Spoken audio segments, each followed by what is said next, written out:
सबैजनालाई जय मसी नमस्कार। आज म एकदमै खुसी आनन्द छु। आज मेरो सानो छोटो भिडियो लिएर आएको छु। मेरो आजको भिडियो चाहिँ छ म मेरो जीवन गवाईहरू सेयर गर्न गइरहेको छु। मलाई आज सबै मेरो कामहरू यति बेसी हामी काममा बिजी हुन्छौँ है। हामी सधैँ हाम्रो काममा बिजी भइरहेको हुन्छौँ। त्यो हामीले गरेको काम चाहिँ के रहेछ भने व्यर्थको रहेछ। र हामी काम त गर्नुपर्छ व्यर्थको। हामी संसारमा छौँ है। हामीले संसारको छौँ तर हामी संसारको चाहिँ होइन।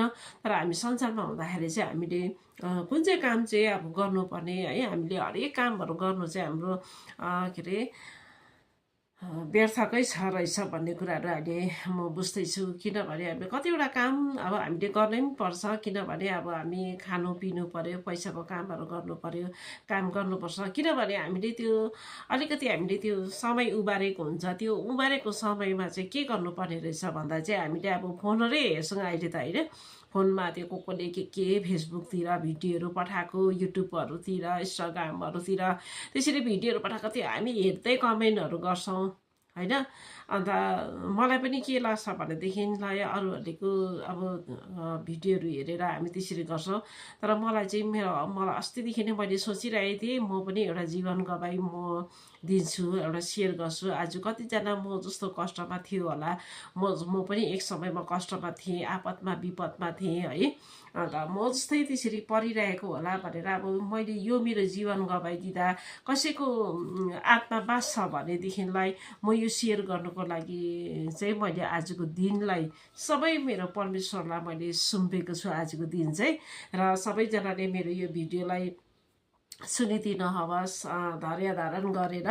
अनि म बिन्ती गर्छु अनि प्रार्थना गर्छु तपाईँहरूको लागि पनि है। अनि विशेष गरी हामी मानिस जाति हामी संसारमा छौँ। हामीलाई धेरैवटा संसारको कष्टहरूमा, संसारको आपद विपदमा, संसारको लोभ लालच हरेक कुरामा हामी फसिन्छौँ, लोभिन्छौँ है।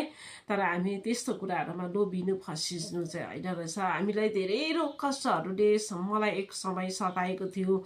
म आपतमा थिएँ, रोगमा थिएँ, अशान्तिमा थिएँ, कष्टमा थिएँ।